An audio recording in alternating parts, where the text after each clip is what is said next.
trying to find me. Mr. Cook, I'm standing in the middle of life. I see the solution to this is get the word out about the private banking system now. That's why Ron Paul's been so great. Expose the Federal Reserve's private, expose what they're trying to do, and get people on the streets and speaking out. I want to hear some ideas you've got on solutions, getting the word out, but then also financially. But then if we aren't able to avert this, where you see it going in the next few years, how you see it unfolding. Let's answer that first. How fast do you see this really getting bad, or is this a long, slow wasting? No, I think we're within the next 1 to 2 years, we're going to be at a critical point. And the real danger, as I've been trying to tell people, is that the economic collapse could be used as the excuse for a rush into a world war. My own belief is that a vote for John McCain or whoever else the Republicans are going to run is really a vote for World War III. I know that's a pretty strong statement to make, but I truly believe that. I haven't yet quite figured out Barack Obama, but as I said, he certainly seems to be moving toward a confluence with the Bush war policy. So that, to me, is the real danger. Now, as to solutions for this, the solution is a strong national economy. Neither of the major political parties are saying or doing anything, including the Democrats who should be, that are going to take us there. Unfortunately, the people who have the real ideas are splintered among many different movements. You've got the Ron Paul movement, you've got the Green Party movement, you've got the Libertarian movement, and I had a meeting in... Well, thank you, but the same globalists handle Barack Obama that handled McCain. I think the selection process is done in that you have those two candidates. The minute Barack Obama didn't do what the bankers wanted, they'd probably cap him. And he's got a lot of really evil people behind him, like Zbigniew Brzezinski. But, do you have any evidence of why you think Barack Obama might be better or might be any different? Oh, no. I'm not saying that at all.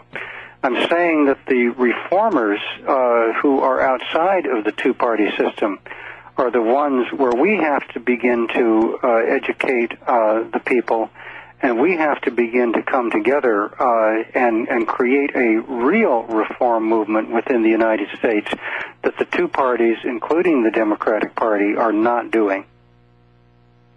I totally agree with you.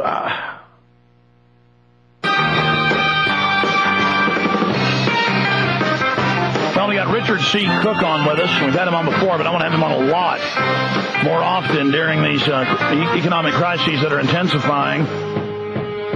Writes for the Washington Post, Space and Security News, consulted for NASA, worked in policy there at the Treasury Department as an analyst. And he says the globalists the international financial elite are engineering this by design, trying to push us into World War III to destroy the United States.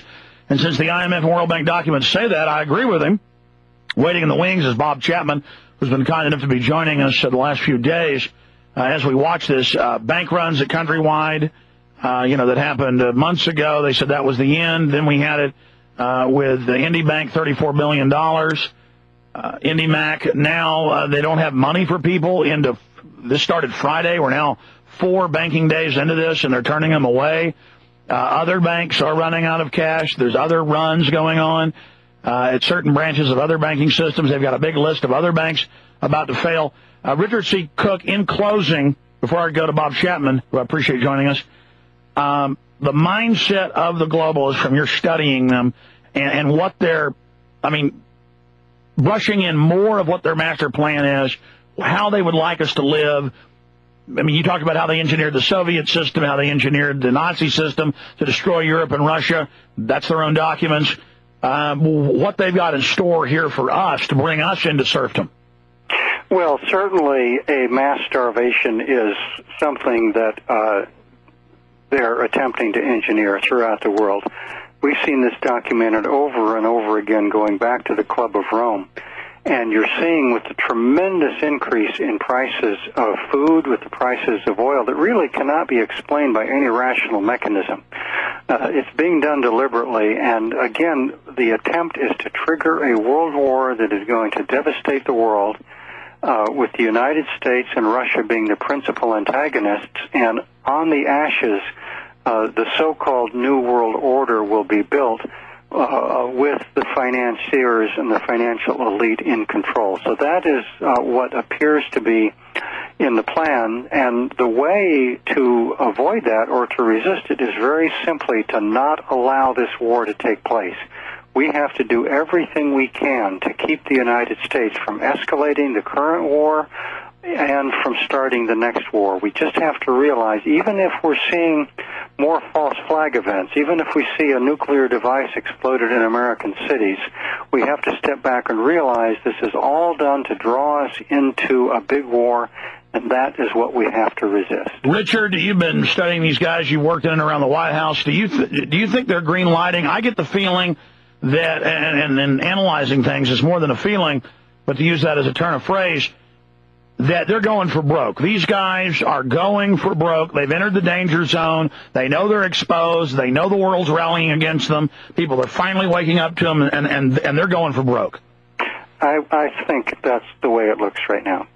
The Soviet Union collapsed in '91. It's now coming back, and the United States really is the only remaining nation that has had the sense of national identity, the economic strength to oppose the bankers. But since the 1970s, through deregulation, through buying off of politicians, through what I call the policies of the three amigos, the Kissingers, the Volckers, the Greenspans, creating all of these financial bubbles, running up huge amounts of debt, exporting United States jobs and industries overseas.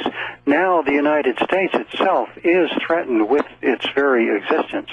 And the way that the financial elite has traditionally sought to take down nations has been through warfare.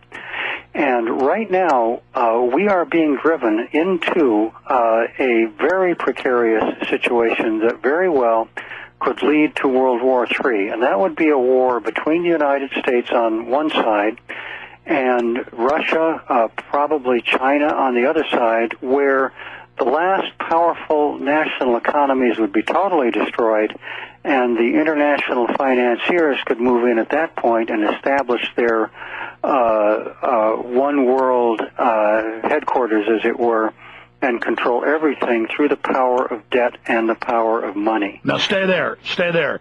For listeners that just joined us, this is not some wild flight of imagination. This is all in hundreds of think tank documents.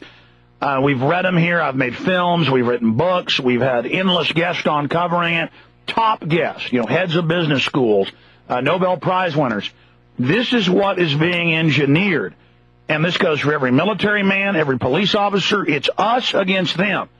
And they stage terror attacks to try to get you to, as Zbigniew Brzezinski said in the Grand Chessboard and in his new book, to get you to rally around their international elite, and so they can carry out their policies that are really directed against you. They primitively give you a perceived threat to your tribe, use your nationalism that's healthy, but a false nationalism, so they can then direct you in wars that actually destroy your treasury further, in debt to them, destroy our name worldwide. I mean, you'll see Rupert Murdoch in newspapers he owns demonizing us overseas and then saying we're good over here. This is all totally cold-blooded.